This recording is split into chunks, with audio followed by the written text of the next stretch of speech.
everyone. I am here today with my friend Susan Adams. She is a realtor and another mom at school with me. So that is how we know each other. Susan has a passion for helping people get into homes because she's seen how much it does to create harmony and happiness, as well as a strong financial future for people. And it's really exciting for her to be a part of that decision and step into people's lives. She also has 3 daughters who are 16, 8, and 7. And welcome, Susan. I'm so happy to have you here. Thank you. Thanks for having me. Of course. So I had mentioned a little bit before that I have been watching you build this business and been really amazed to see it take off for you. So I would love to hear more about when and why you started your business. Yeah, absolutely. So I think everybody has their why, and mine is definitely my family, and I know that's true for a lot of people. So a little bit of history on that. Back in 2008, when the recession hit, we hit some really hard times. And we were lucky enough to have a lot of help from family and friends. And then we worked really hard to just keep afloat. And what I found was that we were sacrificing so much of our family time and harmony within our family to make that happen. But we made it. And then when it became available to me to go back to work, entrepreneurship was really the only, because I decided I had to do something that gave me that flexibility to be with my family when I wanted to and not sacrifice that. But then the time that I was sacrificing work, and so that hunger and need for financial stability after going through hard times led me into real estate, not just for myself, but for my clients. Because owning a home is a wonderful thing because it's a place to live. You need a place to live, but it's also a huge asset to people. So I love to work with first-time buyers specifically because I want to see people stop paying other people's mortgages and start building that financial security and stability for themselves. That's awesome. So where are you now in your business? So I've been back at work full-time for about 1.5 years. I had an awesome first year. I hit all of the goals that I set for myself. I was named Rookie of the Year with my company, which was one of my goals, so I was pretty excited about that, as well as a top producer with my company. So I was 13th in production overall, which was amazing. It was really incredible, and I couldn't have done that without the support of all of my friends and people. So it was very exciting. That's so great. Have there been any challenges along the way? And if so, what did you do with those? How did you overcome them? Yeah, I think, well, there's lots of challenges. Working and having 3 kids is always a challenge, as you know, as well. Yeah. And one of my biggest challenges was like self-doubt and sort of keeping going. I'm definitely a people pleaser type person. So in business, that can be not necessarily a good thing always. So, a lot of times, like if you have events and nobody comes, to focus on that, not taking that personally, and just to keep going and keep doing those things that are going to grow your business. Mm-hmm. So how do you push through that? Or what does that look like? Like if you have an open house, for instance, and no one comes, what do you do? Well, sometimes you get a little whiny about it first. Yeah. Or you drink all of the mimosas that you brought. No, I'm just kidding. Not really. But, I think you have to look at the big picture. And I think that that's where a lot of, not just realtors, but entrepreneurs can get down and kind of just give up. The picture is you just keep going. And one of the things that I found is that it doesn't really matter where you're putting the energy in. The business doesn't always necessarily come directly from where you put the energy, but if you are giving to your business and putting energy in, it comes back from somewhere. So even if you had that event and nobody came, some other door or window is going to open in a different context. That's a really interesting concept. Can you tell us a little bit more about how that works or what that looks like for you? Yeah, it's crazy. And I do sometimes just think that it's like mad it happens.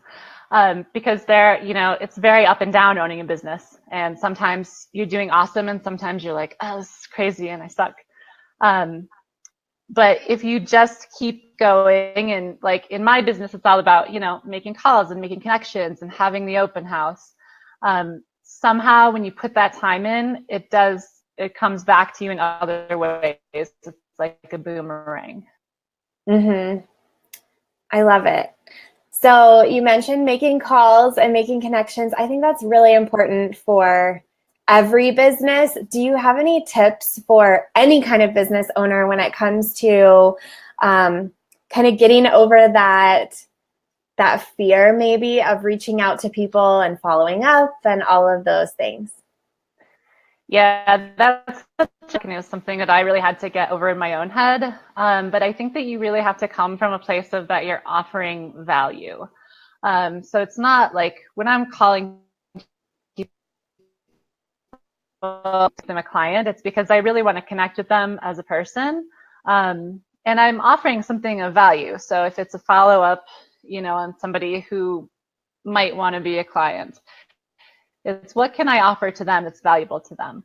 And I think that any business, that's really where you have to come from, is what is your value? What are you offering to the clients? I'm not just trying to get business. I'm trying to offer something to them. Mm-hmm. I love it. All right. So tell us a little bit more specifically about your industry. I think we may have some people check this out who maybe are looking at buying or selling a house. What kind of advice do you have for buyers and sellers? It's a great time to be a seller here in Denver. And it's not a terrible time to be a buyer. It's still a fairly competitive market. We're not in a balanced market at all yet, so there's just not as many properties for sale as there are people who want to buy them. So, get a good real estate agent. And interview, find somebody you're comfortable with, because it's a very personal process, and it's somebody you're going to be working with for a few months. So yeah, I guess that would be my best advice. So for people who are not in Denver and can't work with you, what advice do you have for finding a good real estate agent? Interview a few people. I always tell everybody that. Don't pick somebody based on, price and commission, that's not all that there is to it. And again, just finding that personal connection, I think, is probably the best thing that anybody can do. That's great. All right. Do you have any other tips on building a business? You've been so successful in this in a really short amount of time. So I'd be curious what tips you have to anybody who's building a business right now. Sure. I think my very first tip is just keep going because it is that roller coaster, and just don't quit. Like if that's what you want to do. And part of that is just to get really, really clear on your goals, and write them down, because it is crazy. Like if you write down your goals and then you look at them every day, like I have right here at my desk, my one-page business plan hanging up.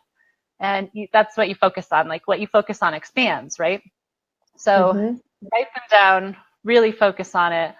Last year, I took like a seminar, and I had to set a contract goal with myself of this is how much I'm going to earn next year.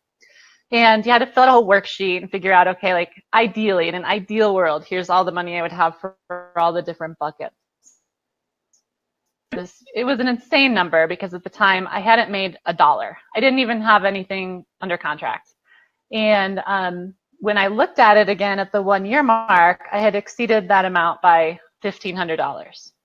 So it kind of blew my mind, because it's like if you write that down, if you focus on it, I use it to write affirmations every day so that I'm sure I'm focusing on my goals. That's so powerful, and it sounds a little bit like woo-woo-y, like silly, but I think that there's really something to that.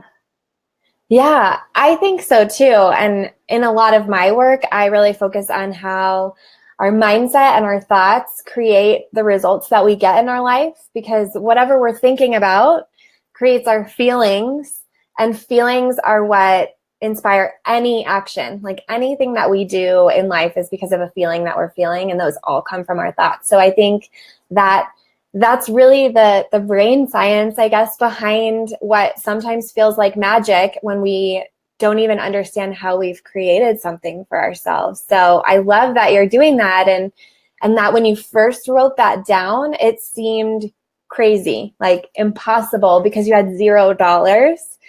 I know Right. I can relate to that. Like setting a goal when you're making nothing, you're like, this is like Monopoly money. Right, right. It was like, this is crazy, you know? So it's, but Yeah, fine, I'll write yeah, it down. So, yeah. so I think goal setting is just so important for anybody in business. And then having a support structure who, like, when you're having a terrible day, you have to have somebody, like, especially if it's somebody who can relate to what you're doing, Mhm. that you can call and just rant to for a minute and get it off your chest. So, like you said, that's not coming from your vibrations, from your inside feelings, and then, okay, and get back at it. Yeah. So who are those people for you? I definitely have a couple of colleagues that hear me ranting quite a bit. um, and they do it back, and that's really valuable too. Especially like, my husband doesn't, he's very, very supportive, but he doesn't do the same kind of work that I do with the same kind of stressors. So I think it's Mhm. important to find that tribe, kind of your work tribe, that you can reach out to when you need to. Well, great. So you mentioned the one-page business plan, and I just want to go back to that because I'd love to hear what is on that for you. Yeah, absolutely. And I actually got the one-page business plan from a great book called Pursuing Freedom, which was written by a friend of mine, Erin Bradley. And business plans they're kind of overwhelming to me because so many of them are like 20 pages long, and then I never actually finish it. And what good is that? Yeah. So I had my goals right in front of me. So this one has my top 10 goals for the year. So I've kind of set like 10, and which is a lot, but those are my 10. On top of that, I have what I call banner goals. So those are 3, and because 10 is a lot. Yeah. So I have my banner goals that are a little bit bigger, that I look at all the time. And really, if I kind of feed into the other 7 that are not on my banner Mhm. goals, I have 3 words for the year that I picked out to focus on. So this year, my words are organize, discipline, and enjoy, because for all of the work that we do, we need to take time to enjoy the successes and enjoy the free time that we have to go along with it. I have rocks in my schedule, so it's what I call it, because it's time that it's non-negotiable, like my time from like 4 to 6 when the kids are home, that I want to spend with them before I head out to my evening meetings and that kind of thing. And my monthly office meeting is on there. And then I have sort of an ideal time blocked schedule that I'm not very good at following, but kind of like things I need to do every day. Like I do a power hour for my clients. I try to do a power hour for myself physically, whether that's walking or whatever. Um, Mhm. but it's just something that I can look at if I start to get a little bit scattered, to be like, okay, what do you actually need to do? Um, and fit it all in, because otherwise I can just be putting out fires all day and I don't get to the Yeah. important stuff. That's awesome. I have noticed with a lot of my clients right now, they feel like the day to day can become everything just client work, and never thinking about the big picture goals and moving their business forward. So, this sounds like a really good strategy to reset when you find yourself in that pattern. Yeah, absolutely. And I'm not going to say that I stick to it all the time, but it is helpful when I start to get like really overwhelmed and frazzled to sit down and be like, okay, like you said, big picture it. Great. So, one more question before we go, because you mentioned your non negotiable evening time. Tell us a bit more about how you balance 3 kids and a business that is kind of working around clients who work day jobs. So you have to work a lot of evenings and weekends. What does that look like? How do you balance that? Yeah, it's challenging, especially this time of year. I've found that February through June is very, very busy in my industry. Um, and I'm working, probably 60 hours most weeks. But I work most weekends this time of year, and most evenings because, like you said, that's when my clients need to go out. And right now, especially with our market the way that it is, if the house comes up for sale, we have to go see it today. So I do kind of try to have at least that time, even this time of year when like the kids get home at 4 and I don't have to go anywhere until 6. So at least I have a couple hours to connect before I have to head out again, because I do miss a lot of weekends. I try to take some time. But it all does balance because I work really hard right now. And then over the summer when they're home, I try to kind of reel it back a little bit, which is easy because, that just kind of naturally happens in my industry. It worked really well last year, so I'm hoping that it works out that way again this year. So it all balances, and the kids kind of have gotten accustomed to that. They're like, okay, you have to work now, but we're gonna have a lot of pool time and stuff in the summer, and it balances out that way. Well, that's Speaking of great. pool time, though, I do Oh, a lot yeah. of working from the pool when I have to. So that's another way I think that a lot of moms balance it is at the bouncy place. You have to be on your laptop for a little bit, or the pool, or even the ski lodge or whatever. You fit it in when you have to. Yeah. And you have to get kind of used to switching it on and off. Like, okay, I'm going to work for an hour and then I'm going to have fun. So. Yeah, I think that like shifting back and forth is so true. And I can relate to having the laptop at activities. I, on Thursdays, don't work much because Lila is home, my 3-year-old, and she goes to ballet. So during that like hour chunk of ballet time, I'm like furiously working on my computer, and the other moms there like, you're always on your computer. And I'm like, yes, I know I'm working, trying to get it done. Yep. You'll probably see me in pickup line on my laptop while I wait for the kids to come out. So that last quiet moment. yes, so you got to take every minute you can some days. It's so true. Well, how can people contact you if they want to work with you or if they want to learn more about you? Yeah, absolutely. So I have a website at www.susanadamsdenver.com. Or by email, of course, which is just susan@liveurbandenver.com. And all of that contact info is also on my website. So I'm always happy to talk to anybody about anything, but specifically about real estate, and I'd be glad to. Awesome. Well, thank you so much for joining me today, for sharing everything, being so open about everything. I think this will be really helpful for people who showed up live or check it out later. So thank you, and good luck with your day. Thank you. You too.